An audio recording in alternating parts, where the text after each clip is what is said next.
Bonjour, bienvenue dans ce nouveau Denkmal. Le dimanche 14 février, j'étais à Stans, dans le canton de Nidwald, pour rendre hommage aux militaires français qui étaient internés en 1871 et j'adressais le message suivant.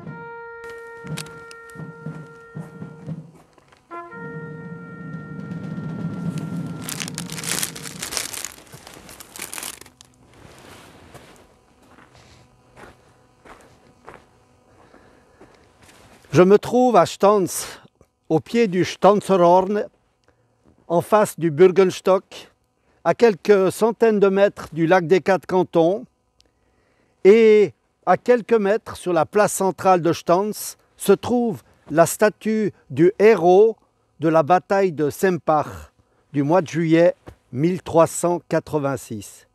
Mais je suis là pour vous parler d'autre chose. En effet, derrière moi, un monument.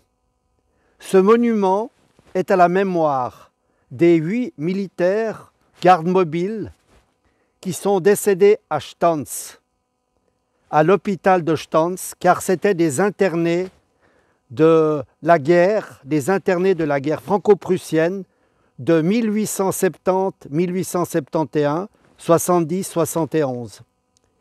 Eh bien, un drôle de destin que Stans, puisque 73 ans avant l'arrivée de ces militaires à Stans, a eu lieu ici dans la région une bataille, un combat et un massacre. Car à l'issue de cette bataille, la colonne de l'armée révolutionnaire française, sous le commandement du général Schauenburg, en mois de septembre 1798, eh bien, ont massacré une partie de la population, des adolescents, des enfants, des femmes et des hommes, et ont brûlé la plupart des maisons de Stans, Stansstadt, Ennetmoos et Buox. 73 ans plus tard, ils accueillaient ici des gardes mobiles, des militaires, des zouaves, des internés pour les soigner à l'hôpital et à la caserne de Stans. Quel destin! Eh bien, ensemble, nous allons suivre cette colonne et ces militaires. A tout de suite dans ce nouveau Denkmal.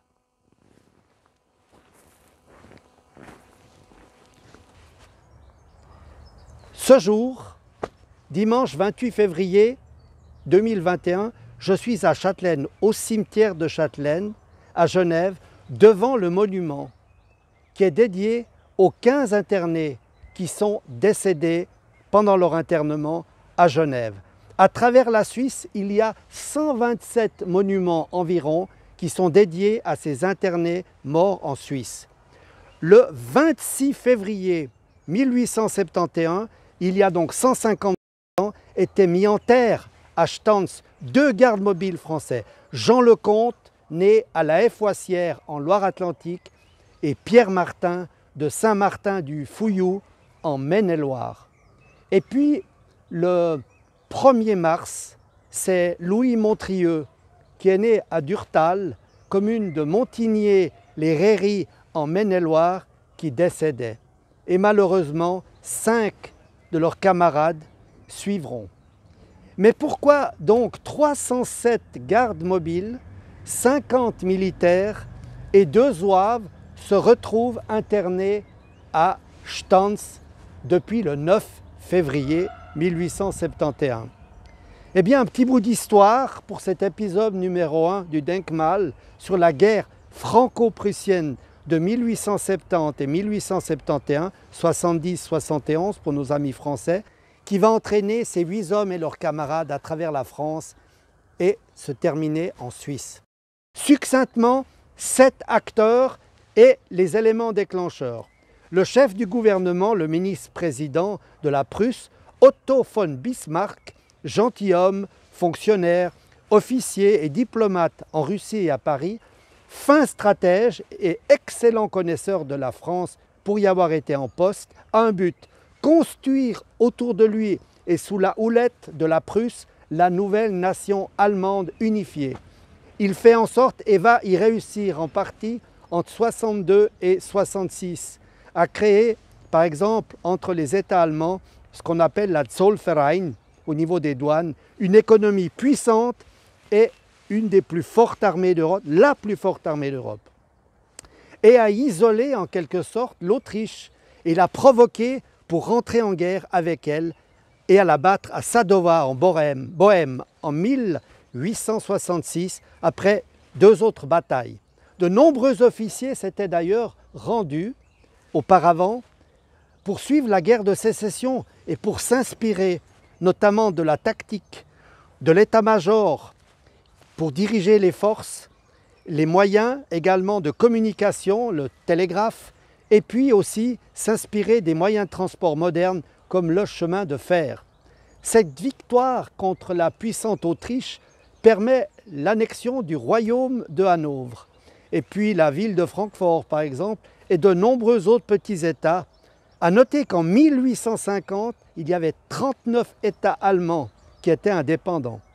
Ce premier objectif lui permet d'étendre le territoire allemand de l'Empire russe jusqu'à la France. Une nouvelle confédération d'Allemagne du Nord est en place. À sa tête, l'empereur Guillaume Ier de Prusse et Otto von Bismarck comme chef du gouvernement qui devient chancelier le 1er juillet 1867. L'Autriche, qui était son allié, son concurrent en quelque sorte, puis son ennemi, est vaincue et est exclue de cette confédération d'Allemagne et perd 80% de son territoire qu'il dominait depuis le XIVe siècle. Bien entendu, la France y voyait cela d'un très mauvais œil. Un empire à ses portes, son gouvernement devait certainement regretter sa placidité et sa non-intervention pour soutenir l'Autriche. Restent les États du Sud, le Hesse, le Wurtemberg, la Bavière, la Bade. Les 2 premiers, le Bade et le Hesse, eh bien, signent un accord. En cas de guerre, eh bien, ils se mettent sous la houlette de la Prusse. Et puis le Wurtemberg et la Bavière, qui sont plutôt catholiques, préfèrent le statu quo que la domination prussienne. Reste par conséquent rallier ces deux. Eh bien, pour Bismarck, cela est clair, que seule une guerre pourra aboutir à cette union et consacrer la mise en place de l'Allemagne unifiée. Bismarck, tel Machiavel, n'entend pas déclencher la guerre, mais plutôt pousser la France à le faire. Il lui fallait une tactique, et c'est à ce moment-là qu'un 3e personnage entre en scène, le prince Léopold de Hohenzollern-Sigmaringen, qui est le cousin de Guillaume Ier de Prusse. La place au royaume d'Espagne étant vacante depuis la Révolution de septembre 1868, qui a renversé la reine Isabelle II, Bismarck voilà une belle opportunité de proposer le prince Léopold de Hohenzollern-Sigmaringen en février 1870. Mon Dieu, la France serait prise en tenaille par un empire et un royaume tenu par 2 cousins germaniques, voire prussiens. Quelle horreur! Solution inacceptable, bien entendu, pour la France et une partie de son gouvernement. Mais Bismarck, Guillaume et Léopold retireront cette candidature. En juillet 1870, Bismarck pose une seconde fois cette candidature, mais en catimini, et par voie de presse cette fois, c'est Léopold qui renonce. Bismarck sent son plan s'écrouler. Aïe! Mais une dépêche, dite d'Helms, modifiée par Bismarck à dessein, désobligeante, voire insultante pour la France, va mettre le feu aux poudres. Le régime français, certain va en guerre, la presse en particulier, comme par exemple le journal La Liberté, qui écrit « Si la Prusse refuse de se battre, nous la contraindrons à coups de crosse dans le dos à repasser le Rhin et à vider la rive gauche. » Une partie de l'opinion publique pousse également à la guerre.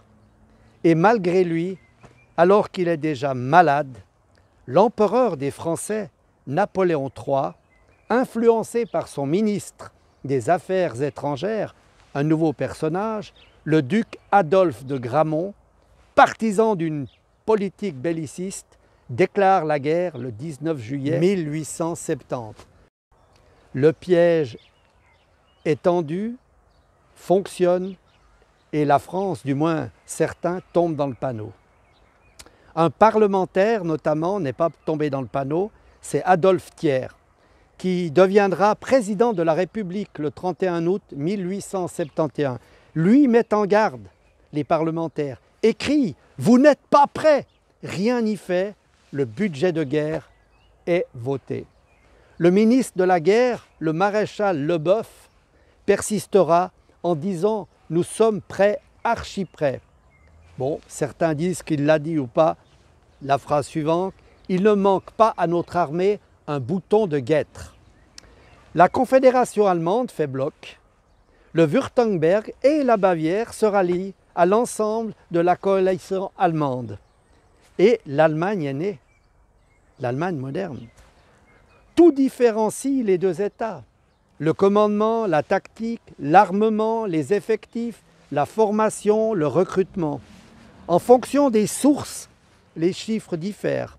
Au début du conflit, pour l'armée du Rhin, pour la France, c'est 265 000 à 280 000 hommes, contre 500 000 chez les Allemands, y compris avec les 4 États du Sud. Georges Soria, historien, lui nous cite 230 contre 284. Enfin voilà. Eh bien, pour cet épisode, ce premier épisode, nous allons rester là. Et je vous propose de nous revoir pour un second épisode qui marquera la fin du règne de Napoléon III et la mobilisation de notre 5e bataillon des gardes mobiles que nous allons suivre jusqu'à Stans, le garde mobile de Maine-et-Loire, avec Jean Lecomte et Henri Benoît et ses camarades. À bientôt pour l'épisode numéro 2.